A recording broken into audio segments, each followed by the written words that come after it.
दिखने में ना इन तीनों रेडियोस के एंटेना, स्क्रीन और बटन्स बिल्कुल एक जैसे लगते हैं। मतलब पहली दफा देखकर कोई भी बोलेगा कि ये सब तो एक ही काम करते हैं। लेकिन सच्चाई ये है कि इनके बीच का फर्क इतना बड़ा है जितना एक साधारण बाइसिकल और एक सुपरसोनिक एयरप्लेन के बीच होता है। आज के इस एक्सप्लेनर में हम इन्हीं टेक्निकल डिटेल्स को बिल्कुल आसान भाषा में समझेंगे और इस कंफ्यूजन को हमेशा के लिए दूर करेंगे। तो सवाल आना लाजमी है कि जब ये दिखते बिल्कुल सेम है तो इनमें असली फर्क है क्या? इस एक्सप्लेनर के एंड तक ये बिल्कुल क्रिस्टल क्लियर हो जाएगा कि इन डिवाइसेस में से कौन सा इंडिया में बिना लाइसेंस के लीगली चलता है, किसके लिए स्ट्रिक्टली WPC अप्रूवल चाहिए और सबसे इंपॉर्टेंट इमरजेंसीज के वक्त कौन सा डिवाइस एक ऐसी लाइफलाइन बन जाता है जो कभी फेल नहीं होती।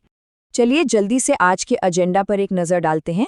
हम शुरू करेंगे इनकी बेसिक डेफिनेशंस से, फिर फ्रीक्वेंसी, पावर और रेंज, उसके बाद इंडिया के legal rules, real world use cases, emergency lifeline और एंड में एक क्लियर फाइनल वर्डिक्ट। तो शुरू करते हैं हमारे पहले सेक्शन से, व्हाट आर दे? आखिर ये तीनों रेडियोस हैं क्या? सबसे पहले बात करते हैं वॉकी टॉकी की। देखिए, ये एक बहुत ही हैंडी पोर्टेबल 2-वे रेडियो है जो मोस्टली VHF या UHF बैंड्स पर काम करता है। अब UHF वेव्स की एक बड़ी खासियत ये होती है कि वो बिल्डिंग्स और सॉलिड ऑब्जेक्ट्स के आर पार काफी आसानी से चली जाती हैं। मार्केट में मिलने वाले कंज्यूमर ग्रेड मॉडल्स आमतौर पर FRS यानी family radio service frequencies use करते हैं। इसीलिए अगर इंडोर या शॉर्ट रेंज में किसी से बात करनी हो तो बिना किसी लंबे चौड़े सेटअप या एग्जाम्स के ये प्लग एंड प्ले डिवाइसेस सबसे आसान ऑप्शन होते हैं। अब आते हैं CB रेडियो पर, जिसे सिटीजन्स बैंड रेडियो भी कहते हैं। ये थोड़ा अलग है क्योंकि ये 27 मेगाहर्ट्ज के HF स्पेक्ट्रम पर ऑपरेट करता है। क्योंकि ये हाई फ्रीक्वेंसी यानी HF वेव्स का इस्तेमाल करता है जो हमारे एटमॉस्फेयर से बाउंस हो सकती हैं, इसकी रेंज एक नॉर्मल वॉकी टॉकी से कहीं ज्यादा ग्राउंड कवर कर लेती है। USA में अगर आप देखें तो लॉन्ग हॉल ट्रकर्स हाईवेज पर इसका जबरदस्त यूज करते हैं। लेकिन एक चीज ध्यान रखना बहुत जरूरी है, इंडिया में इसका लीगल स्टेटस बिल्कुल अलग और हाईली स्पेसिफिक है। और अब आता है तीसरा और सबसे एडवांस डिवाइस, HAM रेडियो, जिसे ऑफिशियली एमेच्योर रेडियो भी कहा जाता है। अब देखिए, यहाँ एमेच्योर वर्ड सुनकर शायद लगता हो कि ये बिगिनर्स के लिए है, राइट? पर ऐसा बिल्कुल नहीं है। यहाँ एमेच्योर का मतलब सिर्फ इतना है कि ये एक नॉन कमर्शियल सर्विस है। ये टेक्निकल हॉबीइस्ट्स और इमरजेंसी कम्युनिकेशंस के लिए लिटरली एक सुपर पावर जैसा टूल है। इंडिया में इसे WPC रेगुलेट करता है और इसकी इमेंस कम्युनिकेशन पावर को अनलॉक करने के लिए आपको ASOC एग्जाम पास करना ही पड़ता है। चलिए बढ़ते हैं सेक्शन 2 की तरफ, फ्रीक्वेंसी, पावर और रेंज। यहाँ हम समझेंगे कि कैसे ये पावर और वोल्टेज सीधा आपकी आवाज की दूरी तय करते हैं। अगर हम आउटपुट पावर की बात करें तो फर्क देखिए। एक स्टैंडर्ड वॉकी टॉकी सिर्फ 0.5 से लेकर मैक्सिमम 2 वॉट्स तक की पावर देता है। CB रेडियो थोड़ा बेहतर परफॉर्म करता है, करीब 4 वॉट्स AM पर और 12 वॉट्स SSB पर। लेकिन जब हैम रेडियो की बारी आती है तो भाई ये इस कैटेगरी को पूरी तरह डोमिनेट कर लेता है। इंडिया में ग्रेड 1 लाइसेंस के साथ HF बैंड्स पर 150 वॉट्स तक की पावर अलाउड है और ग्लोबली कुछ कंट्रीज में तो ये लिमिट 1500 वॉट्स तक चले जाती है। ये इन नॉर्मल कंज्यूमर डिवाइसेस से बिल्कुल ही अलग लीग में है। और जाहिर सी बात है, इन पावर लेवल्स का सीधा असर रेंज पर पड़ता है। वॉकी टॉकीज मुश्किल से 1 या 2 बिल्डिंग्स क्रॉस कर पाते हैं, यानी करीब 1 to 3 माइल्स का कवरेज। उनका सिग्नल ऑब्स्टिकल से आसानी से कट हो जाता है। CB रेडियोस ओपन कंडीशंस में 5 से 10 माइल्स तक पहुंच जाते हैं, लेकिन हैम रेडियोस ये रिपीटर्स या HF बैंड्स यूज करके 100 माइल्स से लेकर globally world wide DX communication achieve कर सकते हैं। मतलब बिना किसी इंटरनेट के आप दुनिया के दूसरे कोने में बैठे किसी इंसान से डायरेक्ट बात कर सकते हैं। है ना अमेजिंग? अब आते हैं एक बहुत ही क्रूशल हिस्से पर, सेक्शन 3, इंडिया लीगल रूल्स और लाइसेंसेस। क्योंकि इंडियन लॉज यहाँ कंप्लीटली अलग हैं और ये जानना सबसे जरूरी है। सबसे पहले एक बहुत बड़ा मिसकंसेप्शन डीपली क्लियर कर लेते हैं। USA में तो CB रेडियो पूरी तरह लीगल है। वहाँ की ट्रकिंग कम्युनिटी 40 चैनल्स पर इसका ओपनली यूज करती है, लेकिन इंडिया के कॉन्टेक्स्ट में ये सच नहीं है। इंडिया में WPC ने CB रेडियो के लिए ऑफिशियली कोई फ्रीक्वेंसी एलोकेट नहीं की है। बिना स्पेसिफिक डिपार्टमेंट ऑफ टेलीकम्युनिकेशंस की परमिशन के इसे चलाना इंडियन वायरलेस टेलीग्राफ एक्ट का सीधा वायोलेशन है। तो टेक्निकली देखा जाए तो ये एक लीगल ग्रे एरिया में आता है या फिर कंप्लीटली इलीगल माना जाता है। तो फिर प्रॉपर्ली और लीगल तरीके से पावरफुल कम्युनिकेशन कैसे करें?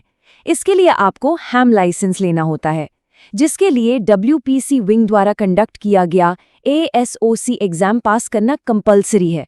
कंडीशन ये है कि कैंडिडेट इंडियन सिटीजन हो और उम्र कम से कम 12 साल हो। एग्जाम में 50 मार्क्स रेडियो इलेक्ट्रॉनिक्स थियरी के होते हैं और 50 मार्क्स रूल्स के। ये सब नए टेलीकम्युनिकेशन रूल्स 2024 के अंदर रेगुलेटेड है और इसका प्रोसेस अब काफ़ी आसान हो गया है। सीधा सरल संचार पोर्टल से अप्लाई किया जा सकता है। इसमें रिस्ट्रिक्टेड, ग्रेड 3, ग्रेड 2 और ग्रेड आई जैसे मल्टीपल ग्रेड्स होते हैं जो अलग अलग पावर लिमिट्स अनलॉक करते हैं। अब एक और चीज़, आमतौर पर लोगों को लगता है कि वॉकी टॉकीज तो फ्री है, कहीं भी चला लो। पर सच तो ये है कि इंडिया में किसी भी तरह के कमर्शियल बिजनेस यूज़ के लिए आपको WPC से short range UHF hand held radio licence लेना पड़ता है। हाँ, बच्चों के खिलौने या कुछ बेसिक रिक्रिएशनल मॉडल्स को एग्जेम्पशन ज़रूर मिले हैं, पर जैसे ही आप थोड़े पावरफुल मॉडल्स की तरफ बढ़ेंगे, WPC क्लियरेंस एक स्ट्रिक्ट रिक्वायरमेंट बन जाती है। आगे बढ़ते हैं सेक्शन 4 पर, रियल वर्ल्ड यूज केसेस।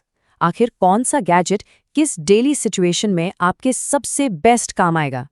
इनके प्रैक्टिकल यूजेस और कॉस्ट को कंपेयर करते हैं। वॉकी टॉकीज आमतौर पर 5,000 से 5,000 रुपए के बीच आते हैं। इवेंट मैनेजमेंट, ट्रैकिंग या सिक्योरिटी के लिए ये एब्सोल्यूट बेस्ट है। CB रेडियोज USA में ऑफ रोड कॉन्वॉयज के लिए पॉपुलर हैं और सिर्फ 30 से $60 में मिल जाते हैं। वहीं हैम रेडियो इक्विपमेंट का सेटअप शायद 2,000 रुपए से शुरू होकर हाई एंड स्टेशंस के लिए 50,000 या उससे भी ऊपर जा सकता है। ये लॉन्ग डिस्टेंस और एडवांस डिजिटल मोड्स के लिए अनमैच्ड है। आपको पता है, इसरो ने 2005 में हैमसैट नाम का एक डेडिकेटेड एमेच्योर रेडियो सैटेलाइट भी लॉन्च किया था और इंडिया में लाइसेंस होल्डर्स को इंपोर्टेड हैम गियर पर कंसेशनल कस्टम ड्यूटी भी मिलती है। और जब हम इक्विपमेंट कॉस्ट की बात कर ही रहे हैं तो इस नंबर पर ध्यान दीजिए, सिर्फ 1,000 रुपये। ये वो अमाउंट है जो इंडिया में पूरे 20 साल तक हैम रेडियो लाइसेंस होल्ड करने के लिए देना होता है। एक इतने बड़े, पावरफुल और ग्लोबल कम्युनिकेशन नेटवर्क का ऑफिशियली हिस्सा बनने के लिए ये फी प्रैक्टिकली कुछ भी नहीं है। अब बात करते हैं एक बहुत ही सीरियस टॉपिक पर, section 5, the ultimate emergency lifeline. जब सारे नेटवर्क्स धोखा दे जाते हैं तब क्या होता है? 2004 का वो डेविस्टेटिंग इंडियन ओशन सुनामी, 2013 के उत्तराखंड फ्लड्स और हाल ही के 2023 सिक्किम फ्लैश फ्लड्स। इन सभी कैटास्ट्रोफीज में एक चीज बिल्कुल कॉमन थी। जब आसमान से आफत बरसी तो मोबाइल टावर्स गिर गए, फाइबर केबल्स टूट गई और इंटरनेट पूरी तरह डेड हो गया। ऐसे क्रिटिकल और लाइफ थ्रेटनिंग टाइम में केवल हैम ऑपरेटर्स ने ही आगे आकर इंडियन मेट्रोलॉजिकल डिपार्टमेंट और NDRF जैसे इमरजेंसी रिस्पॉन्डर्स के साथ ग्राउंड जीरो पर कोऑर्डिनेट किया। ये डिवाइसेस कोई मामूली हॉबी नहीं है। नेचुरल डिजास्टर्स में ये हजारों जानें बचाने का सबसे आखिरी और सबसे मजबूत जरिया बनते हैं। तो चलिए अपने आखिरी हिस्से की तरफ बढ़ते हैं, section 6, final verdict and summary. इन सारे फैक्ट्स को एक साथ लाकर देखते हैं। इस मैट्रिक्स को देखिए, frequency band, power output, licences और रेंज, इन सब पैरामीटर्स पर हैम रेडियो का डोमिनेंस पूरी तरह दिखाई देता है। वॉकी टॉकी जरूर आसान और शॉर्ट रेंज कोऑर्डिनेशन के लिए परफेक्ट है और CB रेडियो इंडिया में ग्रे जोन में फंसा हुआ है, लेकिन लोकल से लेकर वर्ल्ड वाइड कवरेज और इमरजेंसीज में अल्टीमेट रिलायबिलिटी की बात करें तो हैम रेडियो सबसे ऊपर, बिना किसी डाउट के नंबर 1 पर आता है। और शायद इसीलिए ये कोट बिल्कुल सटीक बैठती है। HM रेडियो एक लाइफस्टाइल है, सिर्फ एक गैजेट नहीं। इसका सिंपल सा मतलब ये है कि जब आप इस फील्ड में आते हैं तो आप सिर्फ एक नई मशीन नहीं खरीद रहे हैं, आप एक सेंचुरी ओल्ड ग्लोबल कम्युनिटी को ज्वाइन कर रहे हैं। एक ऐसी कम्युनिटी जो नए टेक्निकल एक्सपेरिमेंट्स करती है और सबसे मुश्किल वक्त में सोसाइटी की सबसे पहली लाइफलाइन बनती है। लेकिन इन सभी कमाल के फायदों के बावजूद एक बड़ा सच ये भी है, 22,000। आज इंडिया में सिर्फ लगभग 22,000 लाइसेंस्ड हैम ऑपरेटर्स ही ऑफिशियली एक्टिव हैं। एक देश जहां हमारी पॉपुलेशन करोड़ों में है, वहां ये एक मैसिव, बिल्कुल अनटैप्ड कम्युनिटी है, जिसमें कोई भी एंथुजियास्ट इजीली एंटर करके बहुत कुछ सीख सकता है और कंट्रीब्यूट कर सकता है। तो इन सारे अमेजिंग फैक्ट्स को जानने के बाद आप लोग अपने कम्युनिकेशन टूल किट के लिए सबसे पहले कौन सा रेडियो चूज करना पसंद करेंगे? नीचे कमेंट्स में ज़रूर बताएं। और हाँ, अगर इस फैसिनेटिंग कम्युनिटी का हिस्सा बनने का इरादा है तो इस चैनल को तुरंत सब्सक्राइब कर लीजिए, क्योंकि आगे ASOC एग्जाम की एक completely detailed step by step preparation guide video आने वाली है। तब तक के लिए रेडियो की दुनिया का ट्रेडिशनल और रिस्पेक्टफुल साइन ऑफ 73, जिसका मतलब है बेस्ट रिगार्ड्स।